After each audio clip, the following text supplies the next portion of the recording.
तर तुकोबारायांच्या पालखीसोबत आलेल्या वारकऱ्यांसाठी सुप्रिया सुळेंनी भाकऱ्या थापल्या. श्री काळ भैरवनाथ मंदिरात उपस्थित राहून सुप्रिया सुळेंनी महिलांसोबत वारकऱ्यांसाठी भाकऱ्या थापल्या. तसंच त्यांनी वारकऱ्यांशी संवाद साधत सेवाभावात सहभाग नोंदवला. त्यानंतर सुप्रिया सुळेंनी पिठलं भाकरीचा आस्वाद घेतला. पालखी सोहळ्याच्या निमित्तानं यवत परिसरात भक्ती, सेवा आणि वारकरी परंपरेचा सुंदर संगम अनुभवायला मिळाला. आपण सगळे पांडुरंगावर प्रचंड प्रेम करणारे त्याचे भक्त. वर्षातून एकदा दरवेळेस आपण सगळे यवतला जमतो. बेसन भाकरी जणू काय घरचा एक अगदी प्रेमाचा घरगुती कार्यक्रम.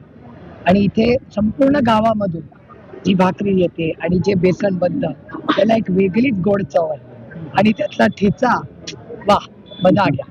दर्शन घेणार आहात तुकोबारायांच्या? मी नेहमीच पालखीचं स्वागत करते, दर्शन करते, पण यवतला येऊन भाकरी करणं आणि बेसन फुलाची आपला एक हात लागणं हे माझं मी भाग्य